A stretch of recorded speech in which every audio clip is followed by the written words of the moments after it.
This is for all the women that were like me, that found themselves in a situation that are very acquainted with pain, that is very acquainted with not feeling safe, that's very acquainted with kind of feeling like you're just thrust into this world with no safety net, not tethered to anything, and you were just created and birthed and thrown out here to the wolves and told to figure it out, right?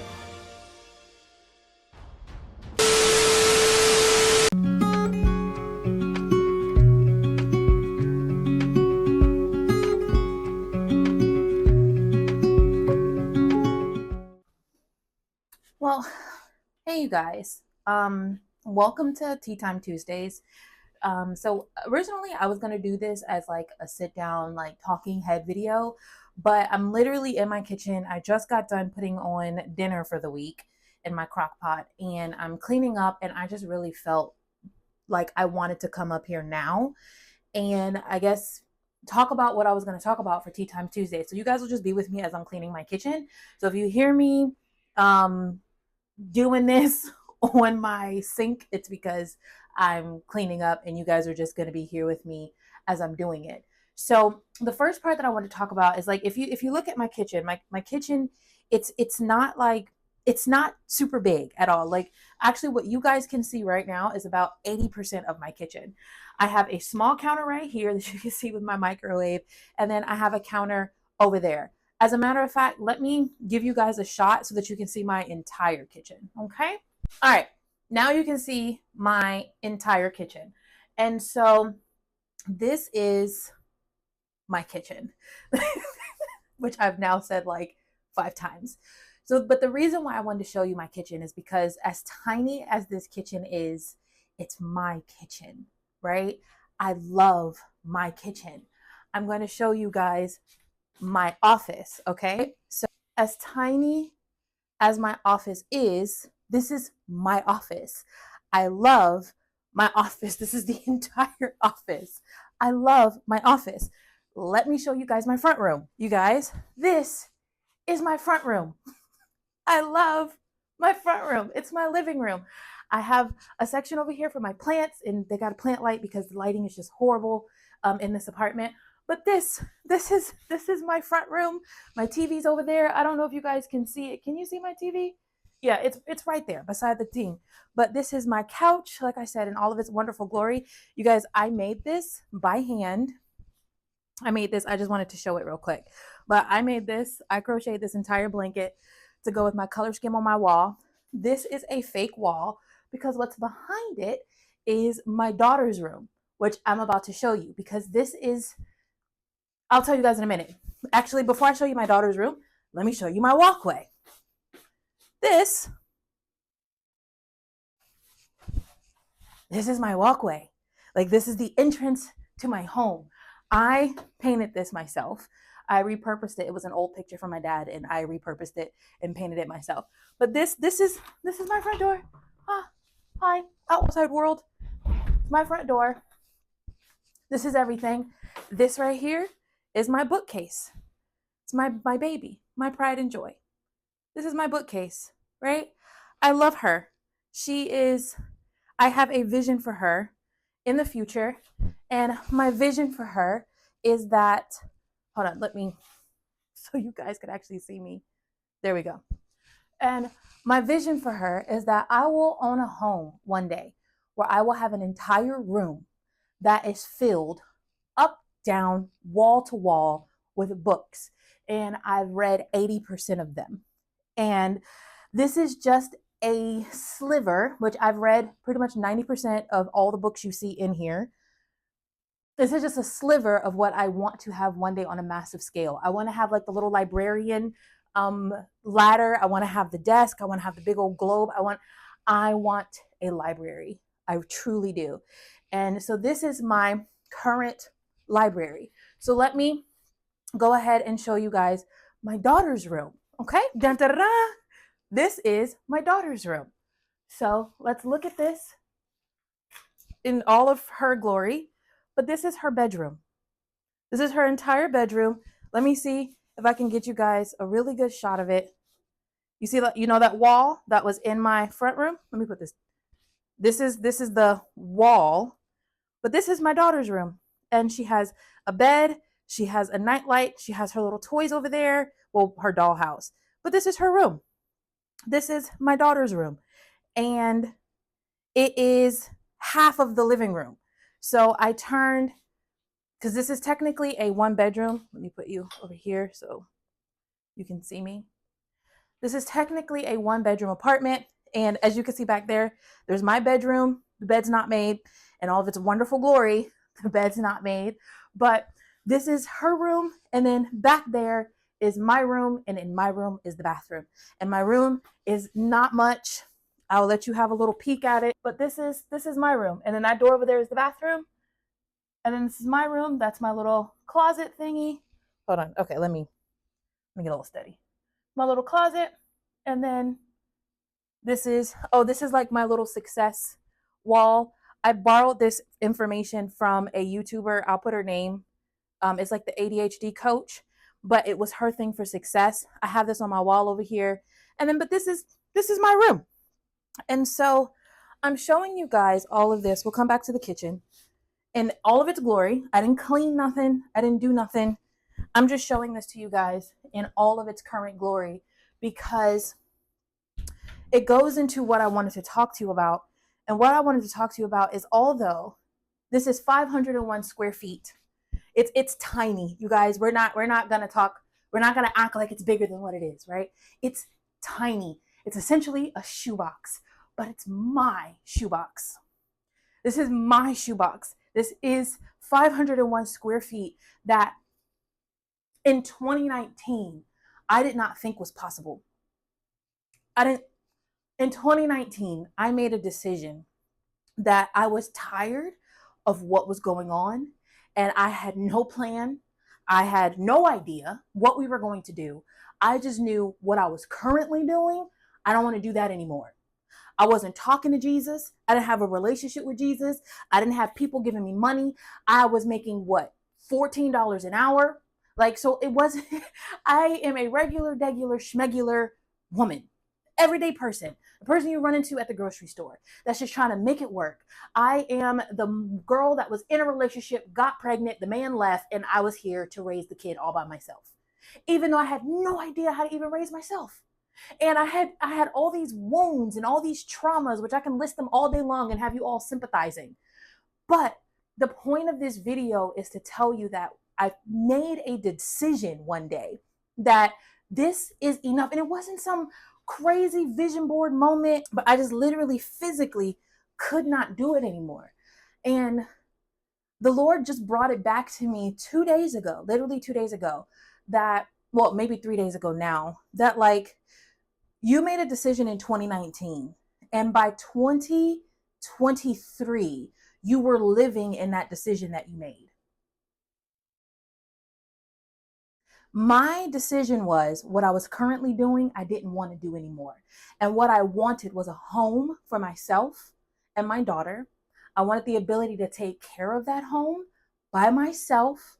And I wanted peace, and I wanted a safe space. That was it. That was all I wanted. I wanted to be able to wait. I remember patting my daughter when she was like 3 months old. I was holding her and patting her on the butt. And I remember thinking to myself, I can't buy my child a diaper right now. I didn't have a job. I had to leave my job because I had to take care of her full time. Who was going to do it? I thank God I was at the time with someone who was not necessarily willing, but he didn't really have another choice, but was paying the bills. Wasn't willingly, but it was what it was. And so, but I remember looking at my baby and saying, if it weren't for my biological mother coming in and giving you a subscription for diapers, I couldn't even buy you a diaper. I can't even buy you a diaper. I can't buy you formula. Thank God for WIC. I can't even take care of myself. I can't go buy my feminine products. I can't do anything. My phone bill my phone was off. Everything. This is painful. The idea that I brought this human into this world and I can't take care of her and I can't take care of myself. That I absolutely cannot take care of my baby and I cannot take care of myself. You guys, I'm making an egg boil. So y'all just bear with me. The eggs I just realized they've been in here cooking this whole time we've been talking. So they'll definitely be well done. And so, but anyway, I I'm saying all this to say, because it's probably a whole lot, because like I said, I didn't really think this through. I just was sitting here and I was like, I really wanted to come up here and talk to you guys.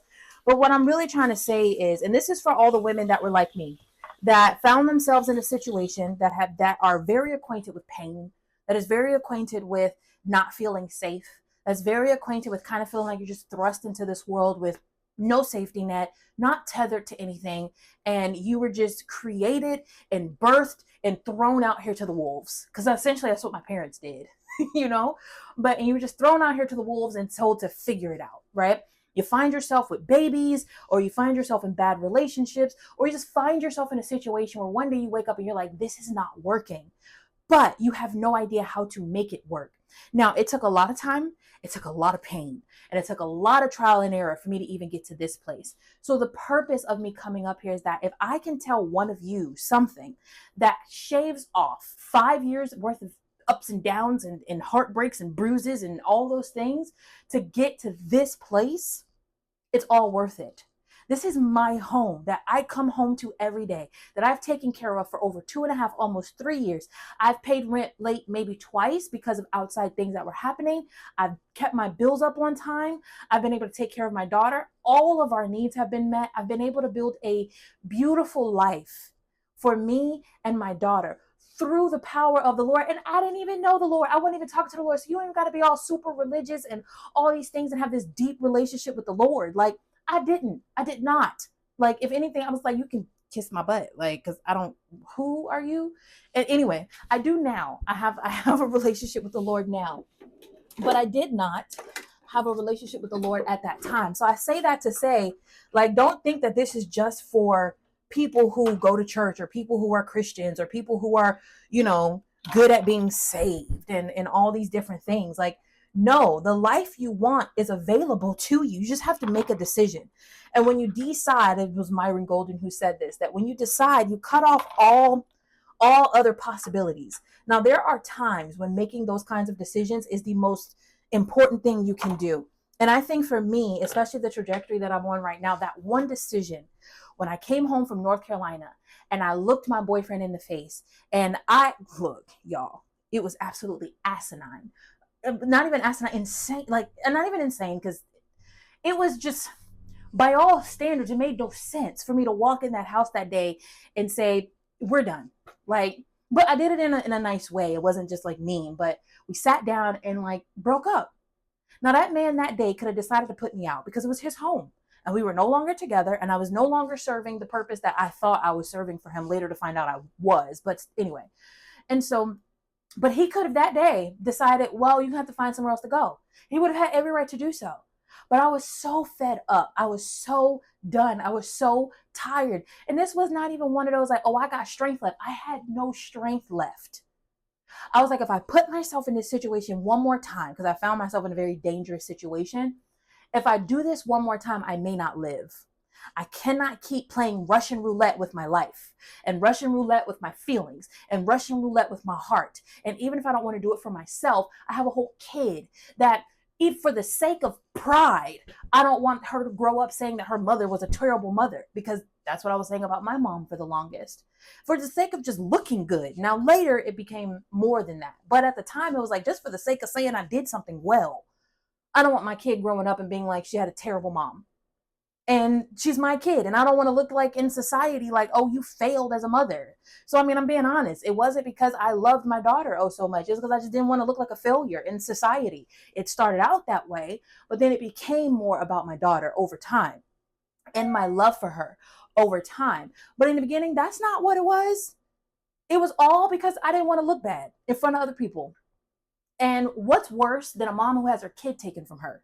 You don't think people talking about you? Or what's worse than having your child taken away because you have failed in taking care of them? Now, it's not to say that that's not some mom's struggles out here for different reasons, and my heart goes out to them and I have a lot of compassion for them. But I had a thing, and it was raised in my family, that like how people perceived me, now this was also from a wounded place, was enough of a motivator for me to, even if I gotta fake it, to do a certain thing. Now, like I said, there was a whole lot of wounds that was powering that. And over time, the Lord and therapy and community has helped me to heal that. So it's coming from a different place now. But that was my thing, is that I didn't want to look bad in front of people who knew me. So, and I also just was like, I'm done. There's nothing left that I can do. And I did not realize that in 2019, I made that decision without a pot to pee in or a window to throw it out of. And somehow, through a lot, because there was a lot that happened in that 2 years. Now that I'm thinking about it, I mean, I could make so many videos about the stuff that happened in that 2.5 years from 2019, from what was it, February of 2019 to May of 2022, because that's when I moved in here, was May of 2022. There was so much that happened during that time. But when I look at it, I realize that from February of 2019, from the moment of me making a decision and like saying, I need my own. I have no idea who Monica is. I cannot figure out who she is here. And I need my own. And from that day to May of 2022, when I got my own place with my name on the lease, nobody else is here but my daughter. I'm not depending on anyone. No one is underwriting any of this. It's me, my daughter, in the Lord. So I'm saying all of this to say that when you make that decision, you don't have to know what to do next. You don't. I'm up here talking about budgets. I was the last person in the world that I thought would talk to people about finances. Like, me. Like, the girl who got evicted when she was 19 because she just decided to stop paying rent. The girl who's been to jail, literally because I didn't think it was important to keep insurance. And because I decided that, like, I was above the law. The girl who would literally just throw money away for the sake of fun or whatever, that just, and hated money. I used to say out my mouth that I hate money. I used to say it. I cannot believe I used to say that. But I used to say stuff like that. Oh, I wish the world was like this and we could just barter for things and da-da-da, and who created. Oh, that was so demonic. I was very, very, very irresponsible. And so, but I say all that to say, I'm up here talking to y'all about budgets and financial freedom. You guys are coming in on this in the beginning of my journey. I am not a professional. I am not good at this by any means, but I wanted to share because I know there's got to be millions of me's out there that are thinking the same thing, feeling the same thing, and just want to know that they're not alone, and just want to know that, like, okay, I can do this. Girl, I'm telling you, you can do this. I was the epitome of not believing that I was enough. I was the epitome of needing external validation. I was the epitome of you are your own biggest enemy. And somehow, with literally blindfolded and lame, I got here.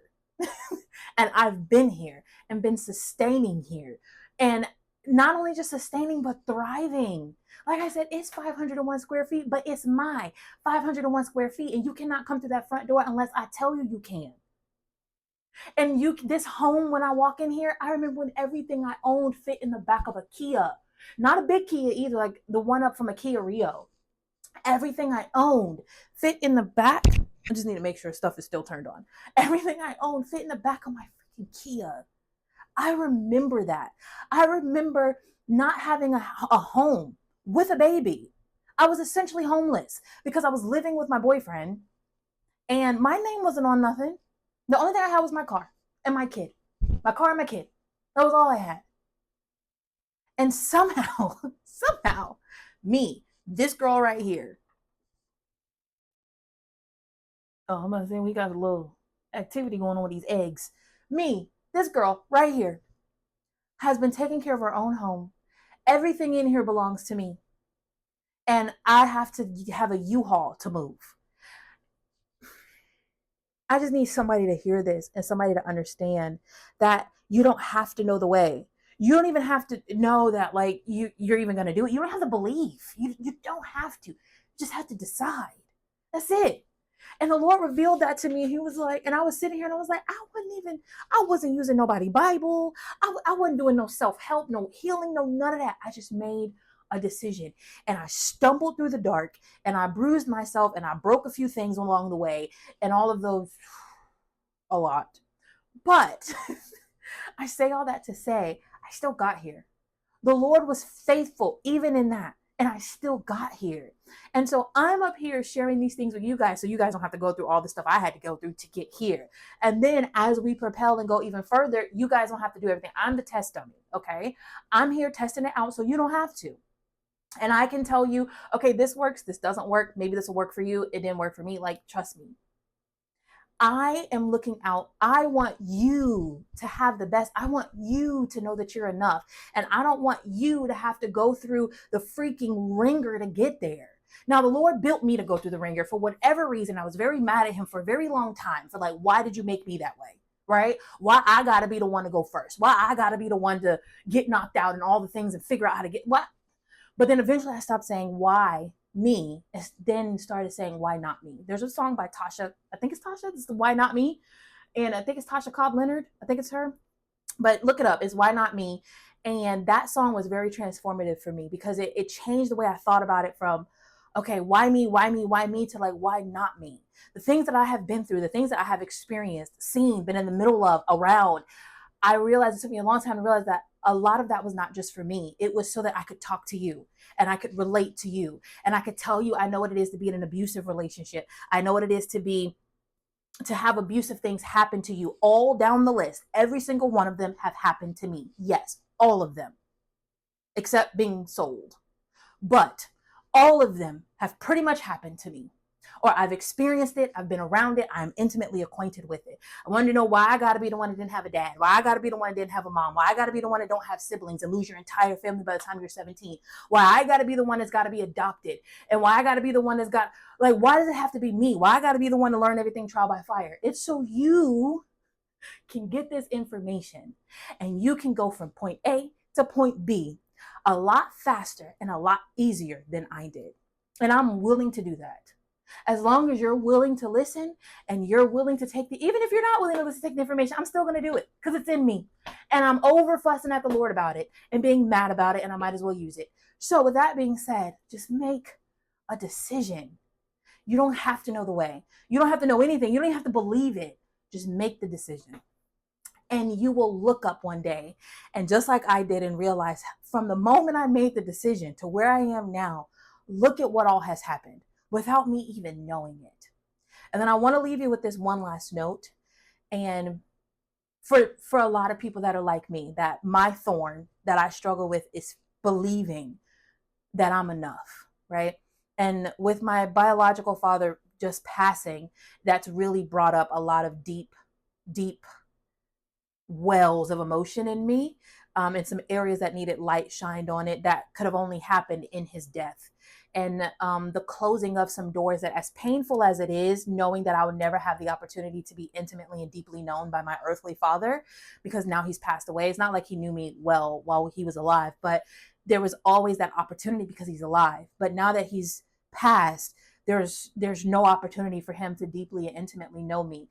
As painful as it is for me to have to confront that, I know enough now as I'm far enough on my healing journey. I'm also a certified integrated attachment theory coach. So but I'm far enough on my journey now to know that, like, as painful as it is in the moment, it's going to exponentially propel me in the future because now that door is closed and now I can actually do the work and I can actually resolve the effects of that relationship and move forward and build on top of that because that door is closed. There is so much healing and closure. Now, sometimes you won't get closure because I still have other relationships that I probably won't get any closure. But knowing that that is closed, you will never have that. I can then begin showing up for me in ways that I didn't realize before he passed that I wasn't and that I couldn't do. And not saying I couldn't, I just wasn't aware of it as I am now, knowing that he has passed away.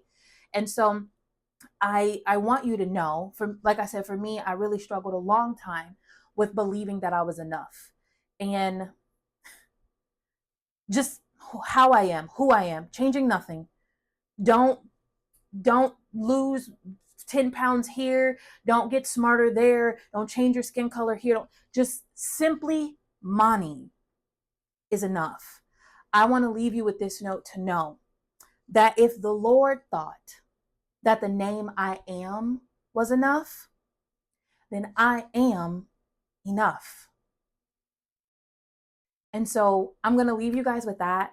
Thank you so much for staying tuned for this kind of impromptu. Well, it wasn't impromptu. It is for Tea Time Tuesday.